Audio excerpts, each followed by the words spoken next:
महाराष्ट्र, बिहार, पश्चिम बंगाल, तमाम जगहों पर नए नए समीकरण देखने को मिल रहे हैं। उत्तर प्रदेश, जहां से केंद्र की सत्ता का रास्ता होकर गुजरता है ऐसा कहा जाता है, वहां समीकरण क्यों नहीं बनेंगे? बहुत बड़ा सवाल खड़ा हो रहा है। और क्या बीजेपी को टक्कर देने के लिए यहां पर महागठबंधन की कोई तस्वीर बन सकती है? सबसे बड़ी बात, मायावती और अखिलेश यादव की क्या रणनीति यहां पर चल रही है? उत्तर प्रदेश के पूर्व मुख्यमंत्री और बहुजन समाज पार्टी के अध्यक्ष मायावती पिछले कुछ दिनों से ट्विटर पर खूब एक्टिव हैं, जिस कारण वो एक बार फिर से इन दिनों चर्चा में बनी हुई हैं। ये चर्चा पिछले दिनों के अंदर उनकी तरफ से किए गए कुछ ट्वीट्स की वजह से रही। एक ट्वीट में बसपा प्रमुख ने भारतीय जनता पार्टी पर निशाना साधा, जबकि दूसरे से समाजवादी पार्टी के मुखिया अखिलेश यादव पर। वहीं एक अन्य ट्वीट में मायावती ने योगी सरकार पर भी निशाना साधा। मायावती ने यूपी की कानून व्यवस्था पर सवाल उठाए। उन्होंने हाल ही में घटित अपराध और अन्य दुर्घटनाओं का हवाला दिया। यूपी में केवल विकास का दावा किया जाता है, लेकिन हो रहा है छलावा, ये बात कही। हकीकत में यहाँ जंगल राज कायम है, इतने कड़े शब्दों का इस्तेमाल किया। इन तीनों ट्वीट्स के बाद अब चर्चा शुरू हो गई है कि आखिर बसपा की लड़ाई है किससे? मायावती खुद के लिए सपा को सबसे बड़ा खतरा मानती हैं या भाजपा को? आखिर मुस्लिम वोटर्स किस ओर करवट लेगा, ये भी एक बड़ा सवाल है। और क्योंकि समाजवादी पार्टी के साथ विधानसभा चुनाव के दौरान मुस्लिम मतदाता जुड़ा था, इसलिए वो बड़ा खतरा हो गया मायावती के लिए। लेकिन असली लड़ाई तो सत्ता पक्ष से ही होती है, यानी कि बीजेपी से सबसे बड़ी लड़ाई है। तो दोनों ही एक तरीके से दुश्मन दिखाई देते हैं, लेकिन इन दोनों में ज्यादा करीब कौन हो सकता है, ये भी एक बड़ा सवाल है। सबसे पहले हम आपको बताते हैं कि मायावती ने बीजेपी के लिए क्या कहा था।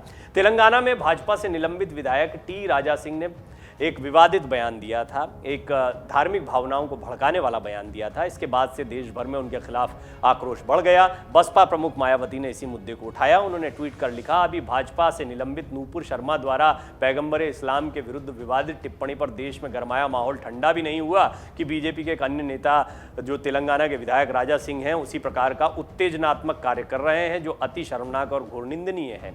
मायावती ने अपने ट्वीट में आगे लिखा, हालांकि तेलंगाना सरकार ने बीजेपी विधायक को हैदराबाद में गिरफ्तार कर लिया, लेकिन क्या ये बीजेपी नेतृत्व की जिम्मेदारी नहीं बनती है कि वो अपने लोगों को संयमित और नियंत्रित रखकर देश में अमन शांति कायम रखने के साथ साथ विदेशों में भारत की छवि को आघात लगने से बचाए?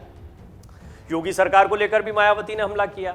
इससे पहले मायावती ने योगी सरकार पर निशाना साधते हुए अपने ट्वीट में लिखा था, बांदा जिले में यमुना नदी पर वर्षों से पुराना जो पुल था वो अधूरे पड़े रहने के कारण नाव दुर्घटना में अनेकों लोगों की मौत हो गई। हापुड़ में पेशी पर आए आरोपी की दिन दहाड़े हत्या हो गई। अब हमीरपुर में गैंगरेप की दर्दनाक घटना ये साबित करता है कि उत्तर प्रदेश में जंगल राज है, विकास का ढिंढोरा छलावा मात्र। मायावती ने अपने ट्वीट में आगे लिखा था कि उत्तर प्रदेश में कुल मिलाकर कानून का न्यायपूर्ण इस्तेमाल नहीं होने से आपराधिक तत्वों का बेखौफ हो जाना लचर कानून व्यवस्था का सबूत है।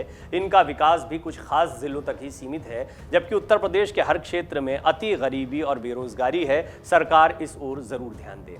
आइए अब हम आपको बताते हैं मायावती ने समाजवादी पार्टी के बारे में क्या कहा। देखिए, आप सबके ऊपर हमला कर रही हैं मायावती, ऐसे में उनकी रणनीति क्या होगी ये कहना बड़ा मुश्किल है, लेकिन किससे करीबियां किससे दूरियां ये भी समझने जैसी बात है।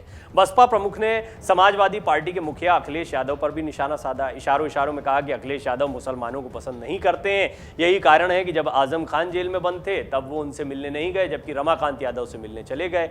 मायावती ने लिखा, समाजवादी पार्टी के प्रमुख द्वारा आजमगढ़ जेल जाकर वहां कैद पार्टी के बाहुबली विधायक रमाकांत यादव से मिलकर उनसे सहानुभूति व्यक्त करने पर हर तरफ से तीखी प्रतिक्रिया होना स्वाभाविक है। यह इस आम धारणा को भी प्रबल करता है कि सपा इस प्रकार के आपराधिक तत्वों की संरक्षक पार्टी है। साथ ही विभिन्न संगठनों और आम लोगों द्वारा भी सपा प्रमुख से यह सवाल पूछना क्या अनुचित है कि वो मुस्लिम नेताओं से मिलने जेल क्यों नहीं जाते हैं, जबकि उनका ही आरोप है कि यूपी बीजेपी सरकार में सपा नेताओं को फर्जी मुकदमों में फंसाकर जेल में कैद रखा जा रहा है। अब हम आपको बताते हैं कि बसपा की लड़ाई है किससे।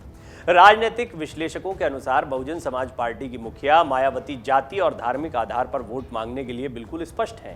दलित आज भी मायावती को अपना मसीहा मानते हैं। कम से कम मायावती को यही लगता है कि दलित वोट बैंक उनके साथ इंटैक्ट खड़ा रहेगा। 3 बिंदुओं में समझते हैं कि बसपा की लड़ाई किससे। सबसे पहला, मुस्लिम वोटर्स के लिए समाजवादी पार्टी से जंग, ये बहुत स्पष्ट है। मायावती को ये मालूम है कि उनका कोर दलित वोटर भले ही खिसक कर भाजपा में चला गया हो, लेकिन वो जब चाहेंगी तब वो वापस आ जाएगा। ऐसे में वापस राजनीति में मजबूत होने के लिए उन्हें दलितों के साथ साथ अन्य वर्गों का भी साथ चाहिए होगा। 2022 के चुनाव में मायावती ने ब्राह्मण वोटर्स को रिझाने की कोशिश की, लेकिन कुछ नहीं हुआ। यही कारण है कि अब एक बार फिर से मायावती दलित मुस्लिम गठजोड़ बनाना चाहती हैं। इसके लिए वो लगातार प्रयास कर रही हैं। उत्तर प्रदेश में मुसलमान वोटर्स का साथ खुलकर समाजवादी पार्टी को मिलता है। ऐसे में मायावती को अगर मुसलमानों का वोट चाहिए तो उन्हें सपा से दूर करना होगा। मायावती यही करने की कोशिश कर रही हैं। वो चाहती हैं कि मुसलमान एक बार फिर से उनके साथ आ जाएं ताकि वो दलित मुस्लिम गठजोड़ फिर से बना सकें, और ये उनकी ताकत को बढ़ाएगा। उनका ये समीकरण साफ दिखाई दे रहा है। आप देख रहे हैं मुस्लिमों से जुड़े किसी भी मुद्दे को वो नहीं छोड़ रही हैं। अखिलेश यादव पर भी यही हमला कर रही हैं कि वो मुस्लिम नेताओं से मिलने क्यों नहीं जाते हैं। उन्होंने नतीजे आने के बाद भी यही बात कही थी कि मुस्लिम मतदाताओं ने बड़ी गलती कर दी। अगर दलित और मुस्लिम मिलकर बसपा को वोट करते तो बीजेपी को हराना मुमकिन हो पाता, लेकिन वो समाजवादी पार्टी के साथ गए। अब बीजेपी का क्या, बी टीम के आरोप लगते रहे मायावती पर, लेकिन बीजेपी को लेकर उनका रुख क्या है और क्या लड़ाई हो सकती है उनकी। मायावती 2 बार भाजपा की मदद से प्रदेश की मुख्यमंत्री रही हैं। भाजपा को लेकर उनके बयान भी काफी सॉफ्ट रहे हैं कंपैरेटिवली, अगर अखिलेश के मुकाबले देखें तो। हालांकि मायावती ये चाहती हैं कि एक बार मुसलमान उनके साथ आ जाएं तो भाजपा को वो पीछे कर सकती हैं। इसलिए मायावती की सबसे ज्यादा लड़ाई भाजपा के बजाय समाजवादी पार्टी से दिखती है। मंगलवार को भाजपा विधायक को लेकर किया गया उनका ट्वीट भाजपा पर निशाने से ज्यादा मुस्लिम मतदाताओं को साधने के लिए ज्यादा दिखता है, क्योंकि जैसा मैंने आपको कहा कि वो मुस्लिम मुद्दों पर या मुसलमानों से जुड़े मुद्दों पर बहुत मुखर होकर बोल रही हैं आजकल।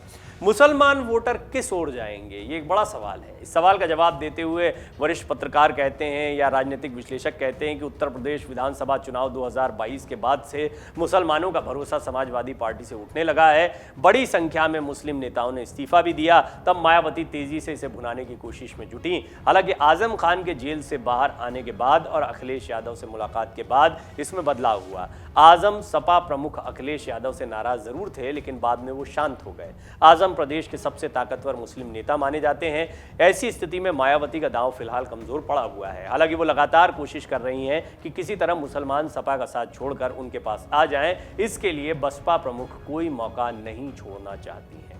तो ये कई समीकरण हैं जो इस वक्त उत्तर प्रदेश में देखने को मिलते हैं। मायावती के लिहाज से देखा जाए तो मायावती पूरी तरह से कोशिश कर रही हैं कि आगामी चुनाव के पहले वो अपनी खोई ताकत को पालें, और इसके लिए उन्होंने एक स्ट्रैटेजी जो बनाई है वो बहुत साफ साफ स्पष्ट दिखाई दे रही है। दलित मतदाताओं को वो अपने साथ रखने की कोशिश करेंगी। ब्लॉक स्तर पर, कार्यकर्ताओं के स्तर पर, या जो उनकी छवि है उसको लेकर वो दलित मतदाताओं को दोबारा अपने साथ लाएंगी। साथ ही साथ वो मुस्लिम मतदाताओं को अब रिझाने की कोशिश कर रही हैं। लेकिन यहाँ पर यह है कि अगर जिस तरीके से एक तरफा वोट समाजवादी पार्टी को मुस्लिम मतदाताओं ने 2022 के विधानसभा चुनाव में किया, ऐसा कुछ नहीं होता है तो फिर वोटों का एक तरीके से टूटना लगभग तय माना जा रहा है, और ऐसे में मुस्लिम मतदाता बिखर जाएगा और बीजेपी को फिर बड़ा फायदा भी हो सकता है। ये भी एक गणित है, ये भी एक समीकरण है, ये भी समझने जैसा है। ऐसे में कयास ये भी बहुत लगाए जा रहे हैं कि क्या मायावती और अखिलेश यादव साथ में आ जाते हैं। अगर साथ में आ जाते हैं तो ये ताकत कुछ और ही होगी और निश्चित तौर पर बीजेपी के लिए बहुत बड़ा झटका। डाउनलोड करें अमर उजाला ऐप और पाएं खबरें लगातार।